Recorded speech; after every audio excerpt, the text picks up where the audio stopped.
हम यहाँ तक पहुंच गए हैं कि क्या उन्होंने मार्केट वार्केट सब पढ़ा दिया क्या बीच में? यस बहुत सर। सारे चैप्टर है ना बीच में, रेवेन्यू है, मार्केट है, नो नो नो उसके नो, बाद लास्ट में सिर्फ प्राइस डिटर्मिनेशन आता है। डायरेक्टली स्किप कर दिया, कुछ भी चल रहा है। यार वो तो चलें ठीक है।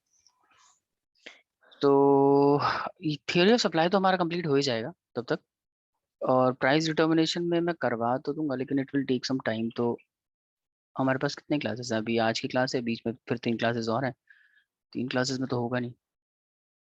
हाँ, टाइम देना पड़ेगा आपको फिर एक्स्ट्रा मुझे। चलिए देखते हैं, जहाँ तक हो जाता है वहाँ तक कर लेते हैं पहले, फिर अगर लगेगा नहीं हो पा रहा है तो हम आप निष्कर्ष से बात करिएगा अरेंज करने के लिए क्लास, वो अरेंज कर देंगे किसी टाइम पे, एक एक 1.5 घंटा हम एक्स्ट्रा लगा के कवर करवा देंगे। Alright sir. चलिए तो फिर स्टार्ट करते हैं। पता नहीं कहाँ रह गए हैं बाकी स्टूडेंट्स। तो देखिए लास्ट क्लास में जहाँ तक हमने जहाँ तक कर लिया था वहाँ तक कवर कर लेते हैं, पहले रिवाइज कर लेते हैं। थियरी ऑफ सप्लाई में हमने ज़्यादा कुछ नहीं किया है। एक तो हमने बात करी है सप्लाई का क्या मतलब होता है। यहाँ बताया था supply refers to the quantity of commodity that that a firm that seller is willing and able to sell at different prices। Commodity के अलग अलग प्राइजेस पे एक सेलर किसी कमोडिटी की जितनी क्वांटिटी सेल करना चाहता है, दैट इज कॉल्ड सप्लाई। अब सप्लाई जैसे डिमांड 2 तरह की हो सकती है, ऐसी सप्लाई भी 2 तरह की होती है। अगर हम एक ही सप्लायर के पॉइंट ऑफ व्यू से बात करें तो वो इंडिविजुअल सप्लाई होती है। अगर आप 2 या उससे ज़्यादा सप्लायर्स की बात कर रहे हैं कि 2 अलग अलग फर्म्स कमोडिटी की कितनी कितनी क्वांटिटी सेल करना चाहते हैं, that is called market supply. तो ये सब तो आसानी है। इसके बाद हमने शेड्यूल भी समझ लिया था। सप्लाई की टेबुलर रिप्रेजेंटेशन को शेड्यूल कहते हैं। इंडिविजुअल सप्लाई को प्रेजेंट करने के लिए जो शेड्यूल आप बनाएंगे that is called individual supply schedule. This is individual supply schedule. Then market supply schedule होता है जब आप सेलर की सप्लाई को रिप्रेजेंट करने के लिए 2 सेलर या उससे ज़्यादा सेलर्स की सप्लाई को रिप्रेजेंट करने के लिए टेबल बनाते हैं, that is called market supply schedule. इसके बाद हमने बात करी थी ऐसे कौन से फैक्टर्स हैं जो सप्लाई को अफेक्ट करते हैं। तो बहुत सारे फैक्टर्स हमने किए थे। प्राइस है कमोडिटी का, which is considered as one of the most important factor that affect the supply of the commodity. लेकिन इसके अलावा और भी फैक्टर्स हैं। Price of the related good है, कॉस्ट ऑफ प्रोडक्शन है, टेक्नोलॉजी है, गवर्नमेंट पॉलिसीज हैं। फिर एक फर्म का गोल या ऑब्जेक्टिव क्या है उस पर भी डिपेंड करती है सप्लाई ज़्यादा होगी या कम होगी। मार्केट में कितने फर्म्स ऑपरेट कर रहे हैं इस पे भी सप्लाई डिपेंड करती है। अगर ज़्यादा फर्म्स होंगे तो ज़्यादा सप्लाई होगी, कम फर्म्स हैं मार्केट में तो कम सप्लाई होगी। तो supply also get affected by the number of firms operating in the market. इसके अलावा सेलर की खुद की एक्सपेक्टेशन क्या है प्राइसेस को लेके, आने वाले टाइम में वो क्या एक्सपेक्ट कर रहा है कि प्राइस के बढ़ने की संभावना उसको लगती है, प्राइस के घटने की संभावना लगती है, उसके अकॉर्डिंग भी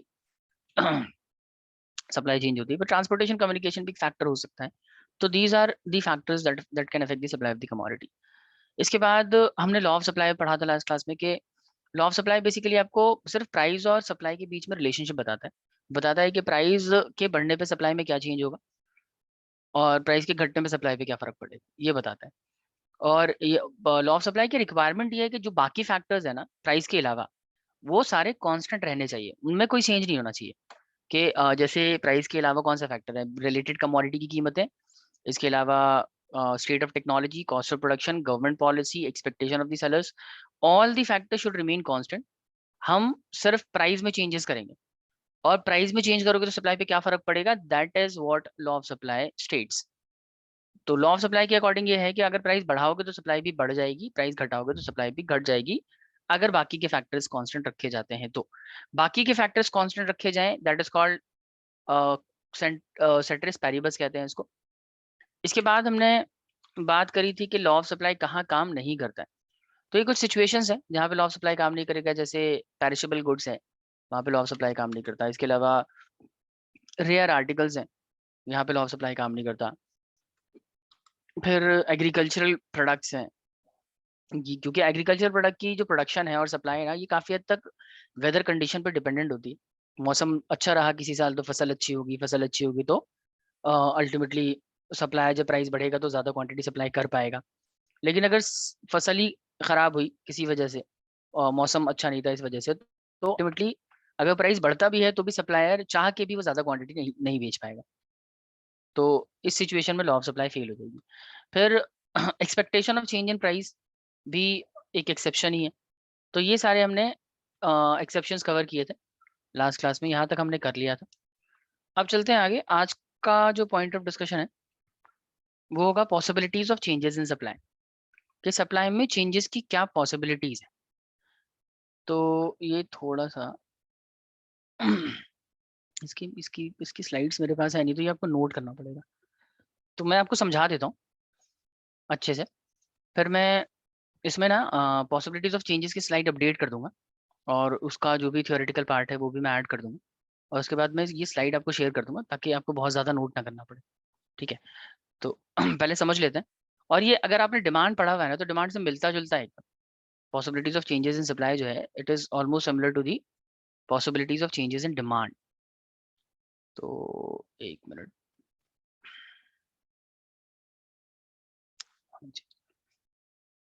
चल, तो हेडिंग डालिए, पॉसिबिलिटीज ऑफ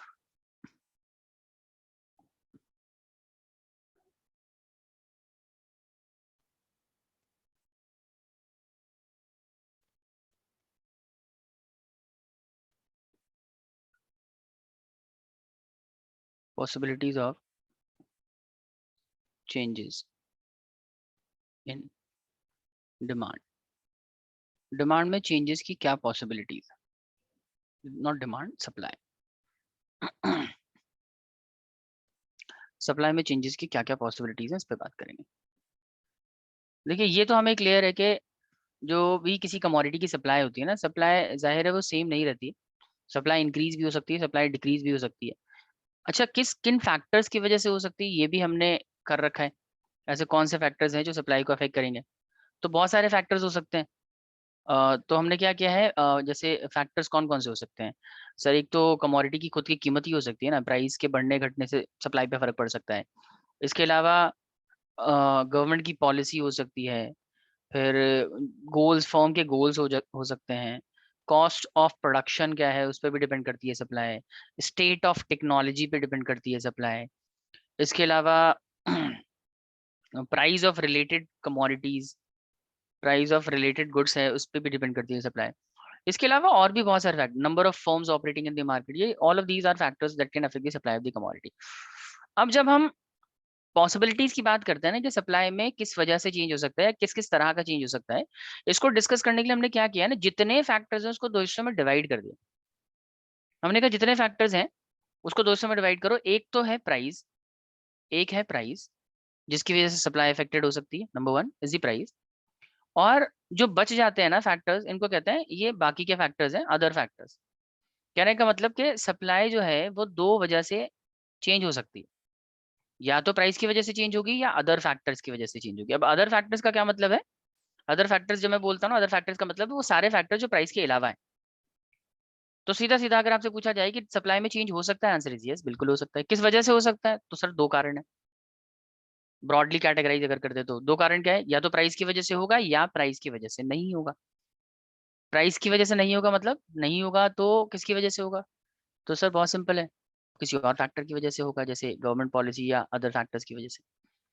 ठीक है, तो एक फ्लो चार्ट बना लेते हैं, यहीं से समझ लेंगे हम अच्छे से। बाद में नोट्स मैं आपको स्लाइड में अपडेट करके प्रोवाइड करा दूंगा।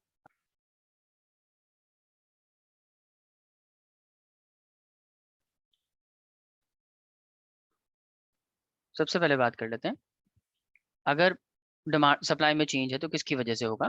Number one, supply changes due to price of good, price of commodity, ये एक फैक्टर है। या फिर it may change due to some other factors. तो प्राइस की वजह से नहीं होगा, किसी और फैक्टर की वजह से होगा, जाहिर है। अब किस फैक्टर की वजह से होगा सर? इसमें बहुत सारे फैक्टर्स आते हैं, कुछ भी हो सकता है।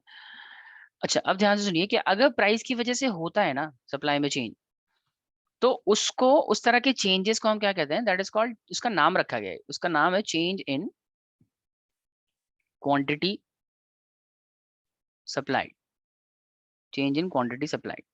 अगर प्राइस की वजह से चेंज है, उसको नाम दिया गया है चेंज इन क्वांटिटी सप्लाई। और अगर प्राइस की वजह से चेंज नहीं है, तो उसे सिर्फ कहा जाता है change in supply, change in supply. जैसे मैं कहता हूँ कि मान लीजिए कि लेट्स से हम मोबाइल की बात कर रहे हैं, ठीक है, कोई प्रोड्यूसर मोबाइल बना रहा है और मार्केट में सेल कर रहा है। तो होता क्या है कि इसका प्राइस जब बढ़ता है, मान लीजिए रेट इसका 50,000 रुपये चल रहा था, तो सप्लायर इसके 1 लाख यूनिट सेल करना चाहता था, 50,000 पे 1 लाख यूनिट बेचना चाहता था। जाहिर है जब इसका रेट बढ़ जाएगा ना, 70,000 हो जाएगा, तो प्रोड्यूसर चाहेगा कि वो ज्यादा क्वांटिटी सेल करे, क्योंकि ज्यादा बेच के उसको ज्यादा प्रॉफिट मार्जिन हो सकता है, तो ये ज्यादा बेचेगा। अब देखो प्राइस बढ़ रहा है, सप्लाई बढ़ रही है, यहाँ पे आपको जो चेंज नजर आ रहा है ना, सप्लाई जाहिर है चेंज हो रही है, 1 लाख से बढ़ के कितनी हो गई है, 3 लाख हो गई। आप मेरे को बताओ जो चेंज आया है किसकी वजह से है, सर प्राइस की वजह से। तो अगर प्राइस की वजह से चेंज आ रहा है, इसको क्या कहेंगे हम, this is called change in quantity supply. अच्छा, सिचुएशन नंबर 2, कि मान लीजिए प्राइस तो उतना ही रहा, मान लीजिए कल को होता क्या है कि प्राइस में कोई चेंज नहीं है, 70,000, लेकिन उसके बावजूद मार्केट में इसकी सप्लाई बढ़ जाती है।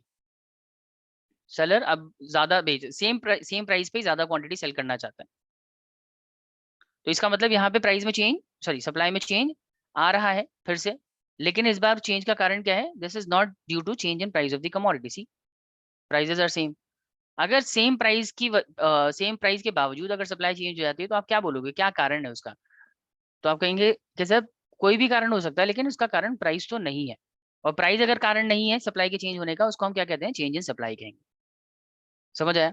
जैसे हो सकता है प्रोड्यूसर के लिए प्रोडक्शन करना सस्ता हो गया हो, टेक्नोलॉजी इंप्रूव हो गई हो, कोई भी फैक्टर हो सकता है। तो बहुत सिंपल है कि प्राइस की वजह से चेंज होगा तो change in quantity supply, otherwise change in supply कहेंगे। चलें आगे। अच्छा, अब देख लेते हैं कि अगर क्वांटिटी सप्लाई, मतलब अगर अगर सप्लाई में चेंज है प्राइस की वजह से, तो उसको भी हमने दो हिस्सों में कैटेगराइज किया, फर्दर इसको डिवाइड किया गया है दो हिस्सों में, कि अगर प्राइस की वजह से चेंज है तो हम क्या कहते हैं, हम कहते हैं कि प्राइस की वजह से क्या चेंज हो सकता है, या तो जस्ट, हाँ जी, प्राइस की वजह से क्या चेंज हो सकता है कि या तो सप्लाई बढ़ सकती है, घट सकती है, यही होगा ना, अगर प्राइस बढ़ गया तो सप्लाई बढ़ जाएगी। अगर प्राइस के बढ़ने से सप्लाई बढ़ जाती है ना, तो इसको हम क्या कहते हैं, this is called expansion in supply, this is called expansion in supply, this is called expansion in supply. और अगर प्राइस की वजह से सप्लाई घट जाती है, मतलब कब घटेगी सप्लाई, जाहिर है सर जब प्राइस घटेगा तो सप्लाई कम हो जाएगी, तो प्राइस के घटने से अगर सप्लाई कम हो जाए, that is called contraction in supply. समझ आ रहा है ना? अच्छा, दूसरी साइड चलते हैं। अगर प्राइस की वजह से चेंज नहीं है, अदर फैक्टर की वजह से चेंज है, तो क्या चेंज आ सकता है? सर बहुत सिंपल है, अगर अदर फैक्टर की वजह से भी चेंज होगा तो दो ही चेंज होगा ना, या तो सप्लाई बढ़ेगी या घटेगी, दिस इज इट, इसके अलावा तो कोई चेंज नहीं हो सकता। अगर प्राइस के अलावा किसी और फैक्टर की वजह से सप्लाई बढ़ जाए, तो उसको हमने नाम दिया है increase in supply, increase in supply कहते हैं उसको। अच्छा, लॉजिकल भी है, अदर फैक्टर की वजह से प्राइस सप्लाई बढ़ रही है तो increase in supply, other factor की वजह से अगर सप्लाई घट जाएगी तो उसको कहते हैं decrease in supply, then that is called decrease in supply. समझ आया? बताइए यहाँ तक अनवी और नाइशा, यहाँ तक क्लियर है सब कुछ, कोई डाउट? स्पर्श, कोई सब डाउट यहाँ तक कुछ क्लियर है, पूछना क्लियर है? है। ठीक है जी, अब आ जाते हैं कि सर एक्सपेंशन का कोई एग्जाम्पल दे के समझा दो, कॉन्ट्रैक्शन का भी समझा दो।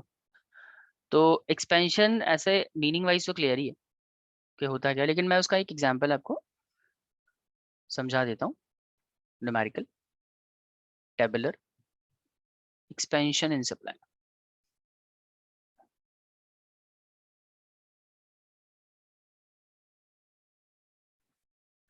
देखिए, let's say this is price of the commodity, मान लीजिए कीमत 20 रुपए थी, और कमोडिटी की जो सप्लाई थी ना मार्केट में, पहले 2000 यूनिट्स थी 20 रुपए पे।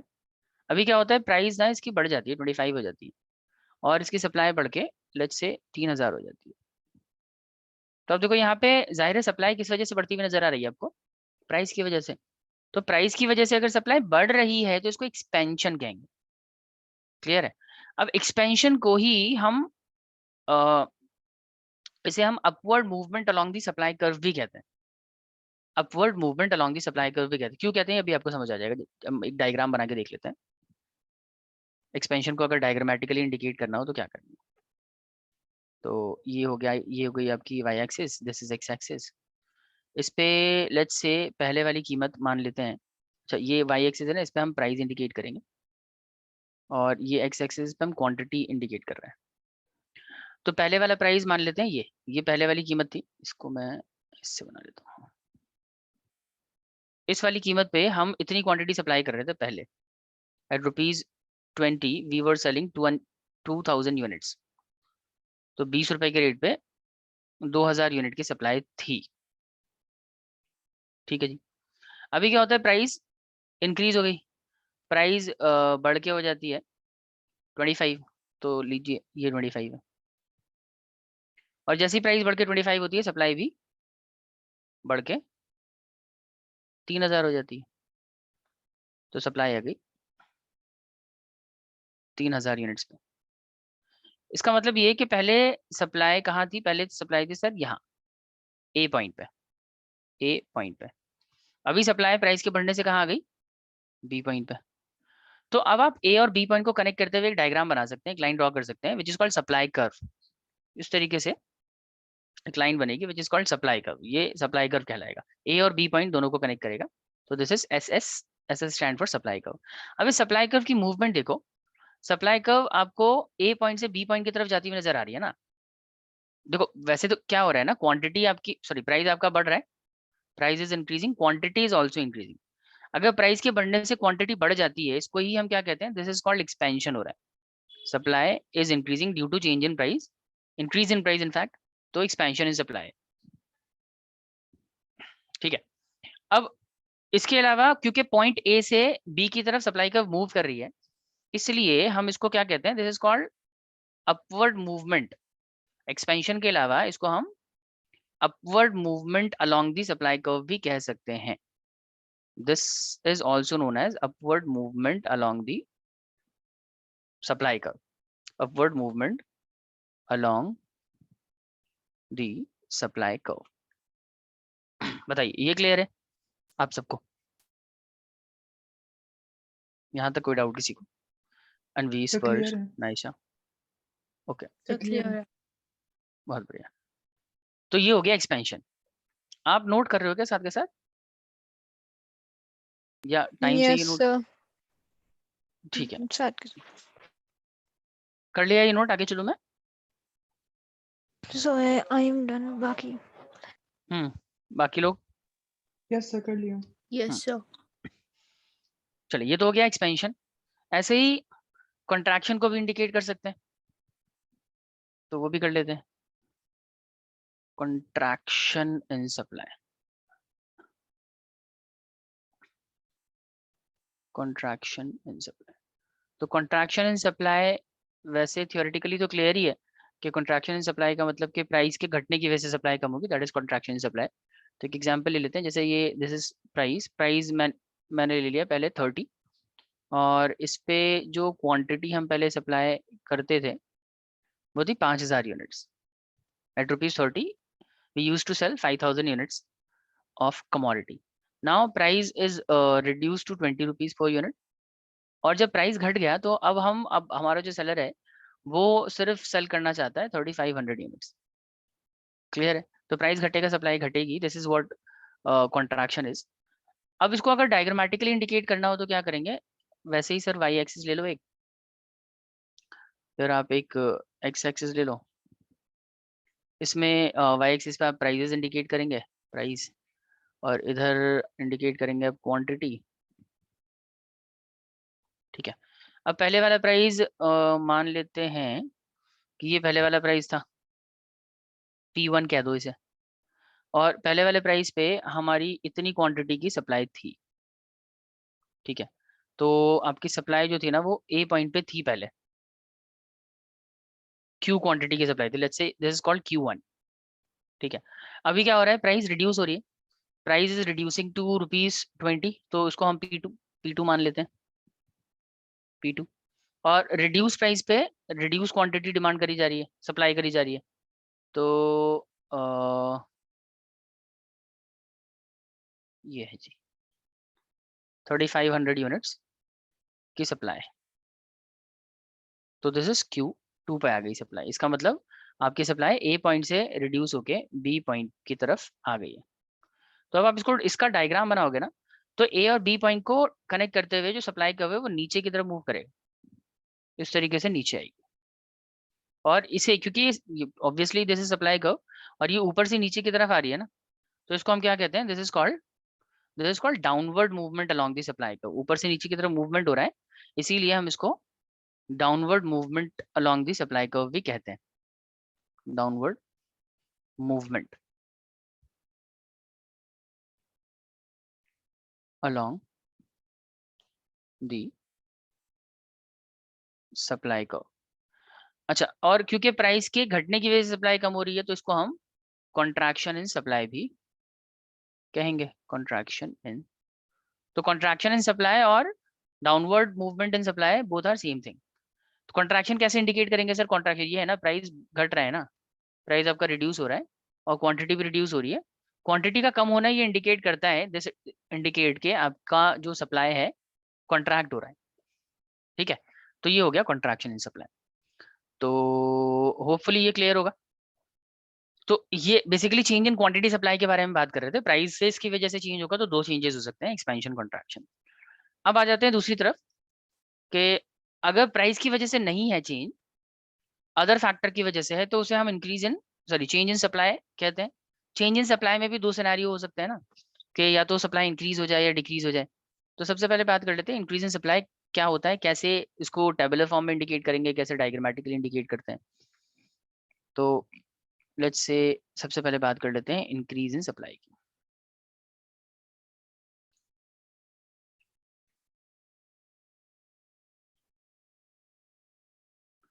इंक्रीज इन सप्लाई, तो इंक्रीज इन सप्लाई के लिए सबसे पहले तो हम लेंगे प्राइजेस और इधर लेंगे क्वांटिटी।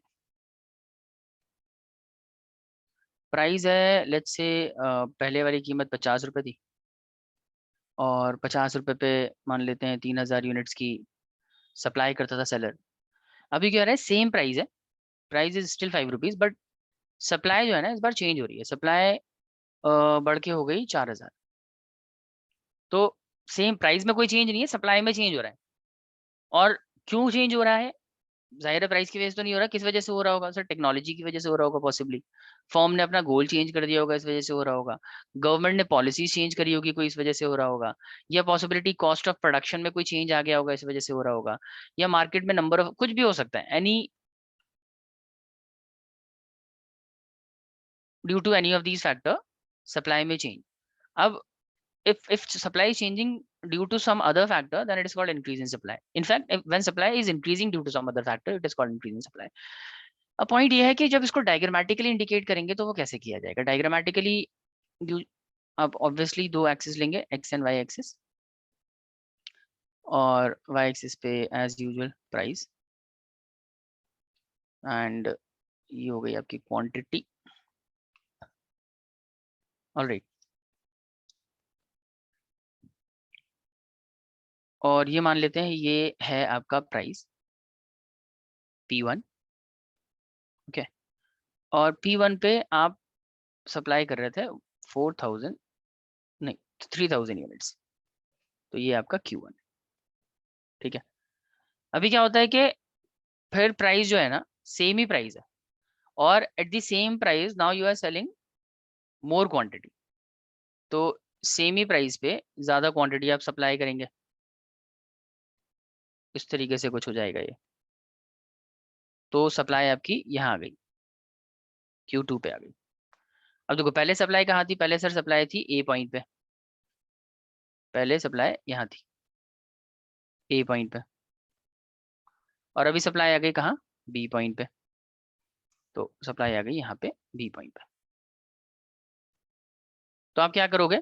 अब देखो ये इंपॉर्टेंट है, जब प्राइस की वजह से सप्लाई चेंज नहीं होती है ना, किसी और फैक्टर की वजह से होती है, तो आपको सप्लाई इंडिकेट करने के लिए दो अलग अलग डायग्राम्स बनाने पड़ेंगे, दो अलग अलग कर्व्स बनाने पड़ेंगे। पहले वाली सप्लाई को इंडिकेट करने के लिए एक सेपरेट कर्व बनाएंगे आप, दूसरे वाली नई वाली सप्लाई को इंडिकेट करने के लिए सेपरेट कर्व बनाएंगे। तो पहले सप्लाई हमारी ए पॉइंट पे थी, तो इसके लिए एक अलग सप्लाई कर्व बनेगा, it will be something like this. और दूसरी वाली ये, इसे हम कहेंगे S1, पहले वाली सप्लाई कर्व।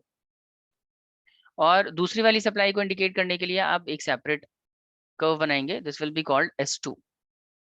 इस तरीके से ये S2, समझ आया, दिस इज S2। अब इसमें क्या हो रहा है कि सेम प्राइस पे, प्राइस सेम है, क्वांटिटी ज्यादा हो रही है, तो दिस इज इंडिकेटिंग कि आपकी जो सप्लाई है वो बढ़ रही है, यानी कि एक्सपेंशन इन सप्लाई है इतना।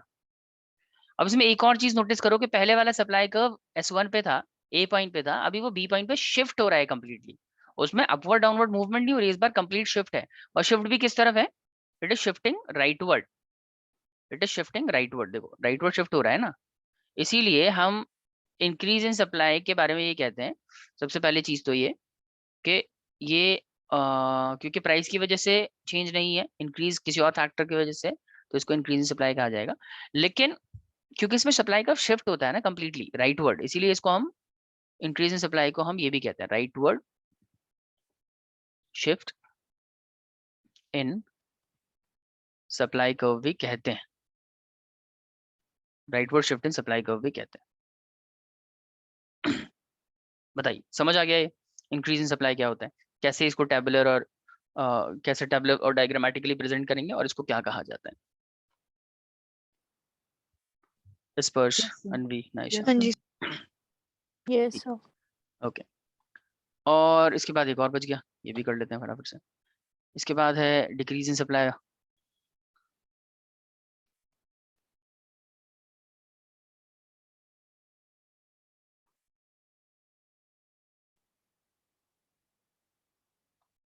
डिक्रीज इन सप्लाई में एग्जांपल लेते हैं, पहले प्राइस और क्वांटिटी। प्राइस कुछ भी ले लो, लेट्स से 100 प्राइस था, और 100 पे पहले 10,000 यूनिट की सप्लाई थी 10,000 की। अभी क्या हो रहा है, सेम प्राइस पे, प्राइस 100 ही है, लेकिन सप्लाई घट के 7,000 हो गई। तो क्योंकि प्राइस के सेम रहने के बावजूद सप्लाई कम हो रही है, therefore it is called decrease in supply. अब डायग्रामेटिकली इसको कैसे प्रेजेंट करेंगे? This is price, again this is quantity, ठीक है। अब पहले वाली कीमत है 100, इस कीमत पे 10,000 यूनिट्स की सप्लाई है, तो लेट्स से ये पहले वाली सप्लाई थी 10,000 यूनिट्स, इसको हम P1 कह लेते हैं। अच्छा इसमें क्या होता है ना, P1 P2 सेम ही रहता है, बस क्वांटिटी चेंज होती है। तो इसमें ये Q1 है, और आपकी जो सप्लाई है वो ए पॉइंट पे है। तो आप इसके लिए सेपरेट डायग्राम बना सकते हो, अभी बना सकते हैं। तो ये हो गई आपकी सप्लाई कर्व, इस तरीके से बनेगी, this is supply curve S1, right. अब क्या होता है, सेम प्राइस पे पहले के मुकाबले कम क्वांटिटी हो गई, तो प्राइस तो सेम ही है ना, क्वांटिटी रिड्यूस हो रही है, तो क्वांटिटी रिड्यूस होगी तो सप्लाई कर्व पीछे की तरफ शिफ्ट हो जाएगा, सप्लाई कर्व अभी बी पे आ जाएगा। तो इस तरीके से सप्लाई कर्व हमें बनाना पड़ेगा।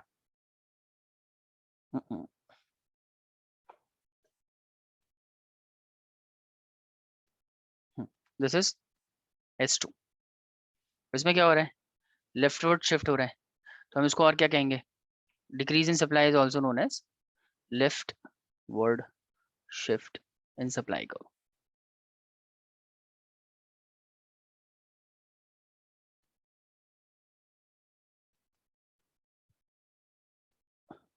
ठीक है जी, leftward shift in supply curve. बताइए यहाँ तक सबको सब कुछ क्लियर है? कोई डाउट आप लोगों को कुछ पूछना चाह रहे हैं? अनवी, नाइशा, स्पर्श, नो डाउट सर। स्पर्श Clear है. क्लियर, चले।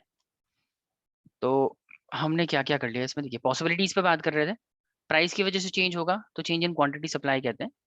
चेंज इन क्वांटिटी सप्लाई को ही हम movement along the supply curve भी कहते हैं, movement along the supply curve कहते हैं। मूवमेंट दो तरह का हो सकता है, अपवर्ड डाउनवर्ड। अगर अपवर्ड मूवमेंट इट मींस कि एक्सपेंशन हो रहा है, डाउनवर्ड मूवमेंट इसका मतलब कॉन्ट्रैक्शन हो रहा है। On the other hand, due to some other factor अगर चेंज है प्राइस में, सप्लाई में, that is called change in supply. और चेंज इन सप्लाई को हम शिफ्ट इन सप्लाई कर्व कहते हैं, क्योंकि उसमें सप्लाई कर्व शिफ्ट होती है ना। अब शिफ्ट क्योंकि राइटवर्ड भी हो सकती है, लेफ्टवर्ड भी हो सकती है। इंक्रीज इन सप्लाई होगा तो राइटवर्ड शिफ्ट है, डिक्रीज इन सप्लाई है तो लेफ्टवर्ड शिफ्ट होगा। ठीक है, तो ये हो गया हमारा कंप्लीट। इस पे इसके मैं नोट्स आपको उसमें कंपाइल करके प्रोवाइड करा दूंगा पावर पॉइंट में। अब चल रहे हैं आगे। अब आ जाते हैं, देखिए यहाँ तक करने के बाद हमारा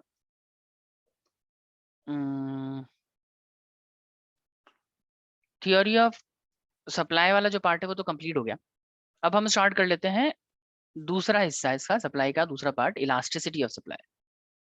और इलास्टिसिटी ऑफ सप्लाई में इनफैक्ट हमें प्राइस इलास्टिसिटी ऑफ सप्लाई के बारे में पढ़ना है। तो आप लोग हेडिंग डालेंगे, heading is price elasticity of supply.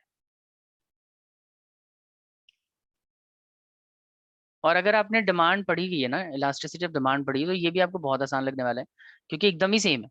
Price elasticity of supply और price elasticity of demand is almost same, बस अपोजिट है यहाँ पे। Price elasticity of supply.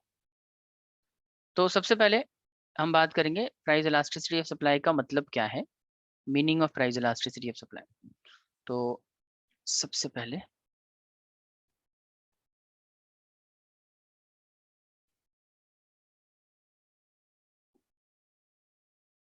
Meaning,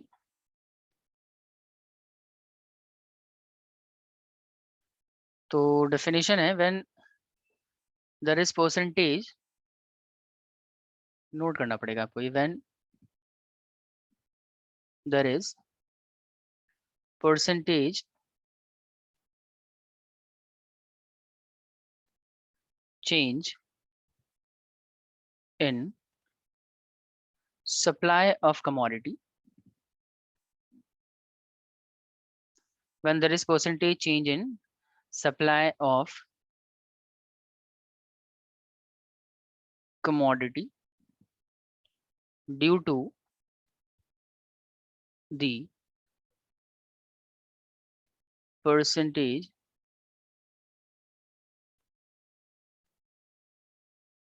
change in price of commodity,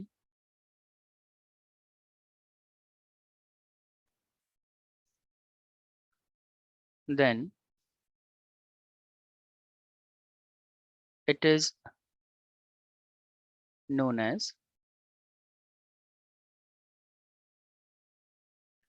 price elasticity of supply.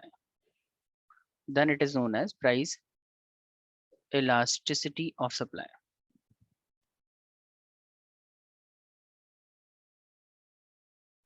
Then it is known as price elasticity of supply. मतलब ये कि अगर किसी commodity की सप्लाई में एक सर्टेन परसेंटेज का चेंज आता है, when there is percentage change in supply of a commodity due to percentage change in price of the commodity, उसे हम इलास्टिसिटी कहेंगे, इलास्टिसिटी ऑफ सप्लाई कहेंगे। तो इसको थोड़ा और सिंप्लीफाई करके मैं समझा देता हूँ। जैसे जैसे मान लीजिए किसी कमोडिटी के प्राइस में चेंज आ रहा है, लेट्स से, ये नोट नहीं करना है आपको, तो इधर प्राइस की बात कर लेते हैं एंड दिस इज क्वांटिटी। मान लीजिए किसी कमोडिटी के प्राइस में चेंज आया 1% का। अब 1% चेंज होने का मतलब कि प्राइस बढ़ भी सकता है, घट भी सकता है। मैं यहाँ पे मान रहा हूँ कि प्राइस बढ़ गया 1%, तो 100 रुपए कीमत थी, अभी 101 हो गई। अब प्राइस में 1% का चेंज होने पे सप्लाई में कितना चेंज हो रहा है? मान लीजिए सप्लाई में 4% चेंज हो रहा है, प्राइस 1% बढ़ता है, तो सप्लाई 4% बढ़ा देता है। अगर ऐसा है तो आप इसे कहेंगे कि प्राइस में चेंज होने पे सप्लाई में चेंज आ रहा है ना, प्राइस में एक सर्टेन परसेंटेज का चेंज होने पे सप्लाई इज चेंजिंग, यस। सो इसको क्या कहेंगे? This is called supply is elastic, this is called elastic supply. This is called, if supply is changing due to change in price, this is called elastic supply. Supply is changing, then supply is said to be elastic. और क्यों change हो रही है price की वजह से, तो हम इसको कहते हैं supply is price elastic, that is called price elastic supply. If supply is changing due to price of the commodity, then it is called price elastic supply. अब इसको, उसकी डेफिनेशन क्या है एक्चुअली, कि जब प्राइस में एक पर्टिकुलर परसेंटेज का चेंज आता है और उसकी वजह से सप्लाई में एक सर्टेन परसेंटेज का चेंज आए, तो उसे हम कहेंगे प्राइस इलास्टिसिटी ऑफ सप्लाई। अब देखो जरा, रीड करो डेफिनेशन।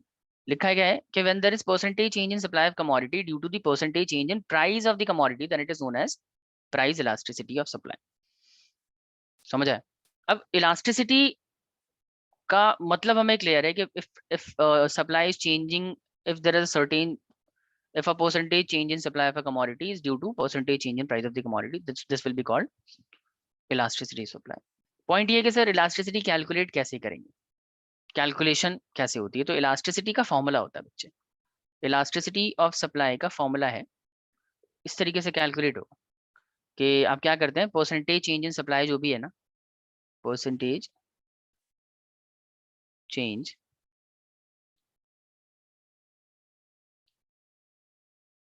सॉरी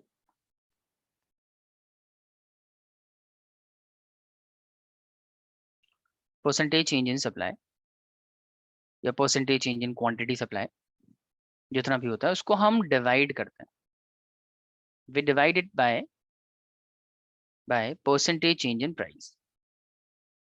सो जैसे पिछले वाला एग्जांपल जो मैंने आपको दिया ना, उसमें अगर हम इलास्टिसिटी एक्चुअली कैलकुलेट करें तो कैलकुलेशन करने पे क्या आएगा आंसर? तो सर पिछला वाला एग्जांपल आपने ये लिया कि प्राइस में हमने 1% चेंज किया था, price is changing by 1% and supply was changing by 4%, so elasticity will be 4% divided by 1%, it will be 4। समझ आया? This is how elasticity is calculated, percentage change in price of commodity due to percentage change in price of the commodity, this is called elasticity. इसका formula हो जाएगा percentage change in supply divided by percentage change in price. अब ये एक तरीका है इस फॉर्मूले को लिखने का। एक और तरीका है, सेम ही फॉर्मूला हम दूसरे तरीके से लिख सकते हैं, इस तरीके से भी लिखा जा सकता है, और इसको ना हम एक्चुअली डेरिवेशन कहते हैं पहले वाले फॉर्मूले का। तो आप इसको इस तरीके से प्रेजेंट कर सकते हैं, सबसे पहले change in quantity upon change in price into P upon Q. यहाँ पे डेल्टा, ये जो डेल्टा है ना, डेल्टा क्यू मतलब है, डेल्टा क्यू का मतलब होता है चेंज इन क्वांटिटी, और डेल्टा पी का मतलब होता है चेंज इन प्राइस। और जहां सिर्फ पी लिखा है ना, that is called original price, और ये जो क्यू लिखा है this is called original quantity, initial quantity. ठीक है, एक क्वेश्चन करेंगे तो आपको क्लियर हो जाएगा ये। तो फिलहाल आपको ये समझना है कि असल में ये दो अलग अलग फॉर्मूले आपको देखने में लग रहे हो, लेकिन फॉर्मूला ये एक ही है। ये ऊपर वाले को ही ड्राइव करके, ऊपर वाले फॉर्मूले को ही ड्राइव करके दूसरा वाला फॉर्मूला बनाया गया। तो बोथ आर एक्चुअली सेम, दोनों से, क्योंकि फॉर्मूला दोनों सेम है, इसलिए इवेंचुअली आपको जो रिजल्ट मिलेगा ना, दोनों से इलास्टिसिटी की जो वैल्यू आएगी, दोनों ही फॉर्मूले को अप्लाई करके सेम ही आती है। ठीक है, तो एक क्वेश्चन करके देखते हैं by applying both these formula. तो लेट्स टेक एन एग्जांपल के मान लीजिए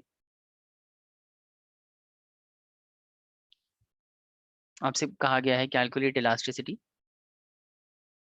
calculate price elasticity of supply, price elasticity of supply. देखो प्राइस इलास्टिसिटी ऑफ सप्लाई को हम इस तरीके से लिखते हैं ई एस, ये साइन है इलास्टिसिटी ऑफ सप्लाई का। आपको ये वैल्यूज गिवन है, प्राइस दे रखी है आपको, क्वांटिटी दे रखी है आपको। प्राइस कितनी दे रखी है सर? प्राइस है लेट्स से 50 रुपए, और क्वांटिटी है लेट्स से 4000 यूनिट्स। ठीक है, अभी प्राइस क्या हो जाता है, प्राइस बढ़ गया, एक मिनट, प्राइस 70 हो गया, और इसकी वजह से सप्लाई जो है वो बढ़ गई है,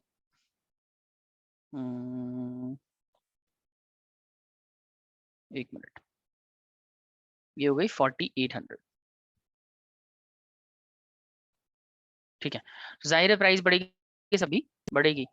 ये जो गिवन डेटा है ना, इसके बेसिस पे आपको इलास्टिसिटी ऑफ सप्लाई की वैल्यू फाइंड आउट करनी है। तो ये मैं करके दिखाता हूँ आपको कैसे होता है। इलास्टिसिटी ऑफ सप्लाई इसमें गिवन है, सॉरी इलास्टिसिटी ऑफ सप्लाई इसमें कैलकुलेट करना है। तो पहला तरीका तो ये है कि आप ये वाला फॉर्मूला अप्लाई करें कि पहला formula elasticity of supply equals to, आप इस तरीके से delta Q upon delta P into P by Q, इस फॉर्मूले का यूज कर सकते हो। दूसरा तरीका भी है हमारे पास,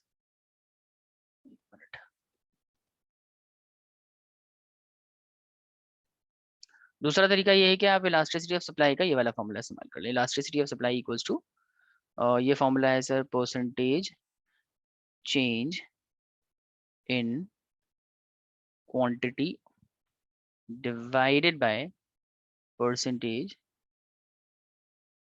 चेंज इन प्राइस। ये ठीक है। तो पहले पहले वाले फॉर्मूले से करके देखते हैं। पहले वाले फॉर्मूले के हिसाब से आपको चाहिए डेल्टा क्यू, क्वांटिटी में जो चेंज है ना उसको डेल्टा क्यू कहते हैं। तो देखो क्वेश्चन में कितना चेंज आ रहा है क्वांटिटी में, दिस इज डेल्टा क्यू। तो क्वांटिटी में हमें चेंज आ रहा है, नजर आ रहा है 800 का चेंज है। तो 800 आप यहाँ रख दो नॉमिनेटर में 800, और डिनोमिनेटर में क्या आ जाएगा प्राइस में चेंज। तो प्राइस में कितना चेंज हो रहा है, तो प्राइस में चेंज हो रहा है सर 20 का, दिस इज डेल्टा पी। तो डेल्टा पी की जगह 20 रख दो। और पहले वाला प्राइस कितना दे रखा है सर, पहले वाला प्राइस तो 50 रुपये था। पहले वाली क्वांटिटी कितनी दे रखी है सर, पहले वाली क्वांटिटी 4000 थी। बस अब क्या करना है, अब कैंसिल आउट कर दो जीरो जीरो को, इन दो जीरो से ये वाले दोनों जीरो काट सकते हैं, इस वाले से ये काट सकते हो आप। बस क्या बच जाएगा नीचे सर, नीचे बचेगा और 8 इंटू 5 40, और 20 इंटू 4 80। तो 40 डिवाइडेड बाई 80 करेंगे, देन वी विल गेट 0.5। ये हो गया आपका answer. 0.5 is the elasticity, value of elasticity. अच्छा, अगर आप इस वाले फॉर्मूले को अप्लाई करें, इस वाले फॉर्मूले के हिसाब से आपको क्या चाहिए, आपको चाहिए percentage change in quantity, quantity में कितने परसेंट का चेंज हुआ। अगर पहले 4000 क्वांटिटी सप्लाई होती थी, अभी 4800 हो रही है, तो क्वांटिटी में कितने परसेंट का चेंज आ रहा है। तो परसेंटेज कितने परसेंट का चेंज है निकालने के लिए आप क्या करोगे क्वांटिटी में जितना भी चेंज आया है ना, 800 का चेंज है ना, इस 800 को पहले वाली सप्लाई से डिवाइड कर देंगे। तो पहले वाली सप्लाई 4000 है,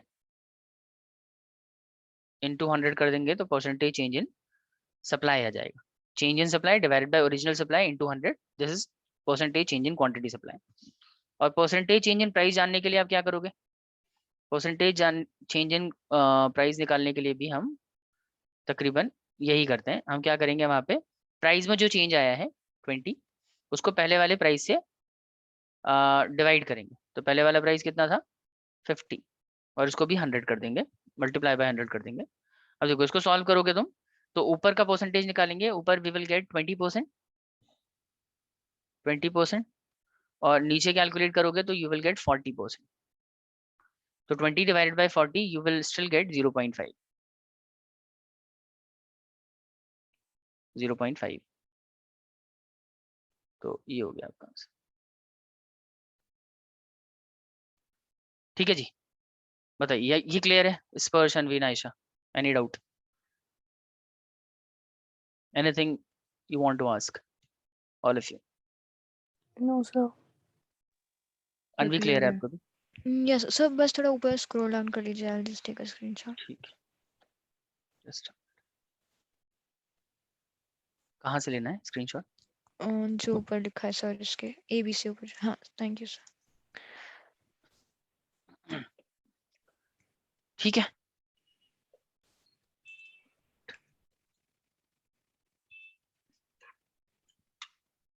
तो इलास्टिसिटी ऑफ सप्लाई में हमने मीनिंग तो कवर कर ही लिया। इसके बाद प्राइस इलास्टिसिटी ऑफ सप्लाई, अच्छा प्राइस इलास्टिसिटी ऑफ सप्लाई का मीनिंग हमने कवर कर लिया। अब इस पे कुछ क्वेश्चंस हैं, फॉर्मूला तो मैंने आपको बता ही दिया, क्वेश्चंस करने हैं, तो आप यहाँ से स्टार्ट करो। ये वाला क्वेश्चन आपको करना है, इसमें price elasticity of supply given है 1.5, और seller sells 1000 units of the commodity at a price of rupees 4 per unit. How many units of the commodity will be sold at a price of rupees 5? तो ये कह रहा है कि 4 रुपए के रेट पे ना 1000 यूनिट्स बेचता था सेलर, 5 रुपए के रेट पे कितनी क्वांटिटी बेचेगा ये बताना है आपको। इस टाइम इलास्टिसिटी की वैल्यू आपको गिवन है, इलास्टिसिटी कैलकुलेट नहीं करना, elasticity is already given, you need to find out the new quantity that will be sold by the seller at the new price at rupees 5। How many units of the commodity that seller will be selling, you need to find this. So करेंगे आप लोग try पहले, स्पर्श हो जाएगा अनवी नाइशा,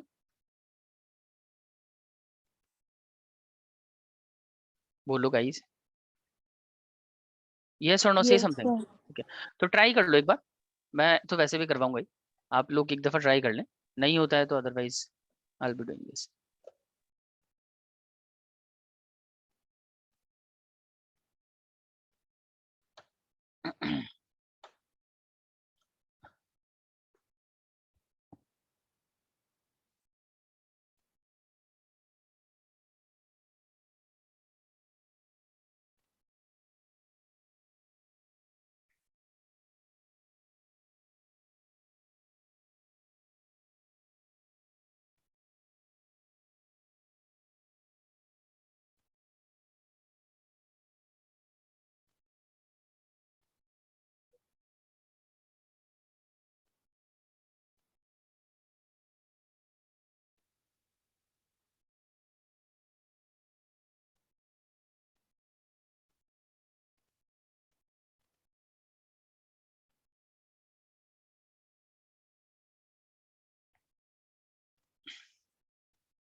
हो गया?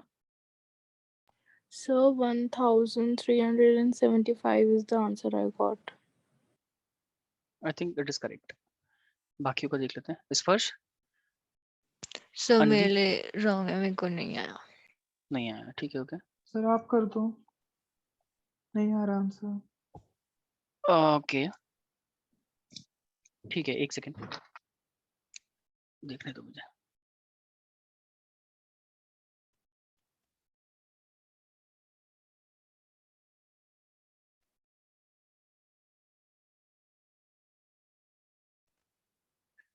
One 1375 आ रहा है आंसर।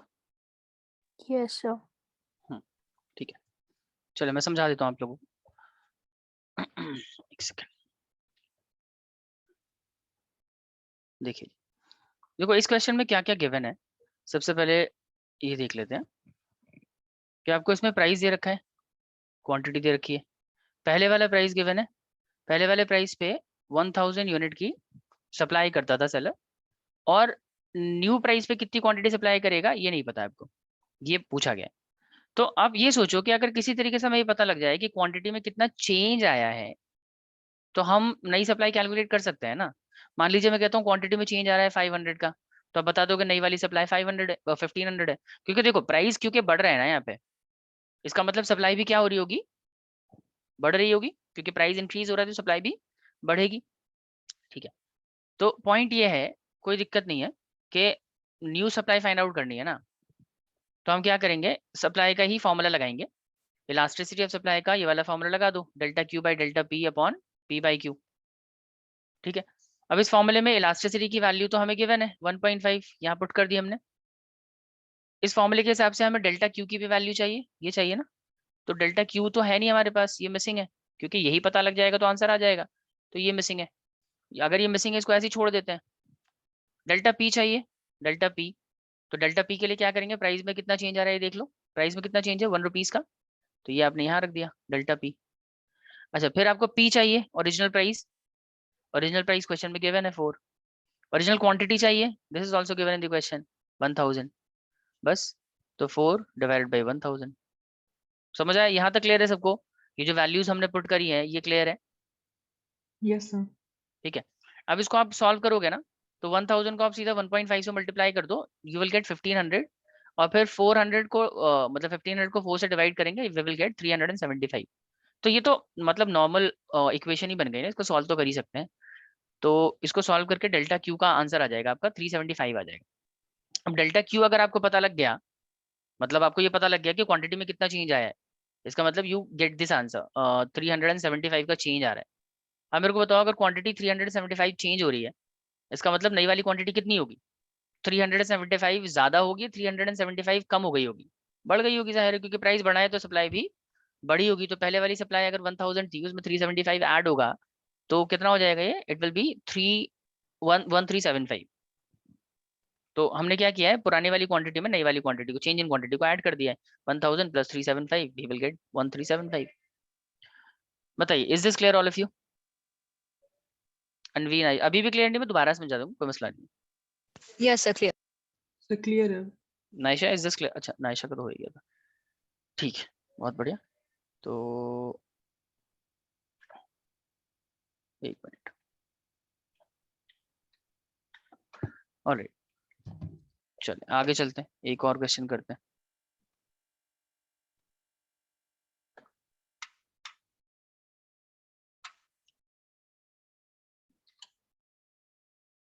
हाँ जी, ये करिए। At rupees at a price of rupees 10 per unit, a firm earns total revenue of rupees 5000. When the price rises rupees 15, the firm earns 10,000 as total revenue. Calculate elasticity of supply. आप लोगों को पता है revenue कैसे calculate होता है? Revenue क्या चीज होती है? रेवेन्यू का मतलब होता है प्राइस इनटू क्वांटिटी, मतलब जितनी भी क्वांटिटी आप सेल करते हो ना एक पर्टिकुलर प्राइस पे, उससे जितना कलेक्शन होता है उसे रेवेन्यू कहते हैं। तो देखिए, आपको ना इलास्टिसिटी कैलकुलेट करने के लिए रेवेन्यू चाहिए ही नहीं होता है। इलास्टिसिटी कैलकुलेट करने के लिए आपको क्या चाहिए? आपको चाहिए प्राइस और आपको चाहिए quantity, price and quantity that you need.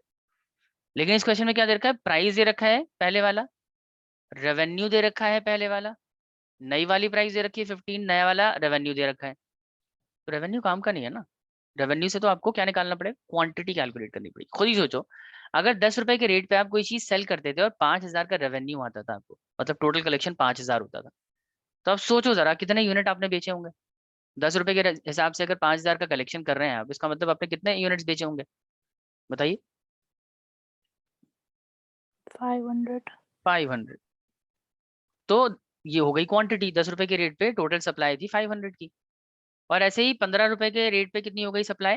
कैसे करेंगे सर? टोटल रेवेन्यू को 15 से डिवाइड कर देंगे इस बार। करिए, ट्राई कीजिए।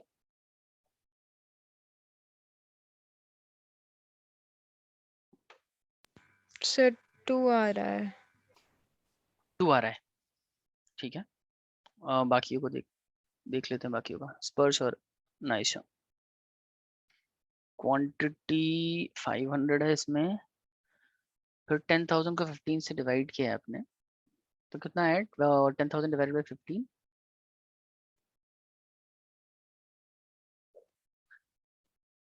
अनवी 10,000 डिवाइडेड बाई 15 कितना आ रहा है? 1 सेकंड सर, रुको।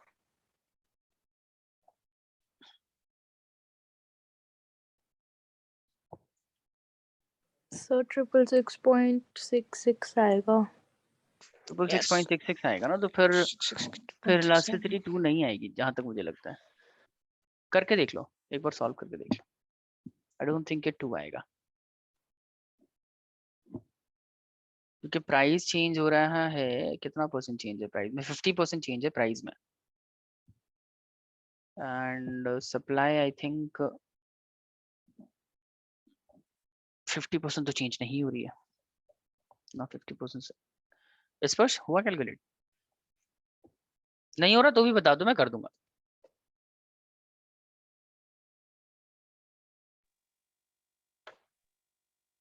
सर मेरा 1.5 आ रहा है। 1.5 आ रहा है, ठीक है। अनवी आपका कंफर्म है 2?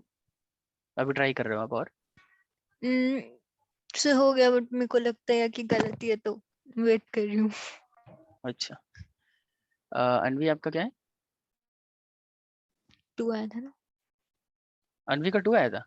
हाँ। अच्छा sorry, nice. Naisha Naisha Naisha. Sir मैंने लास्ट सिटी नहीं निकाली थी। अच्छा, तो क्या कर रही हैं आप? निकालिए।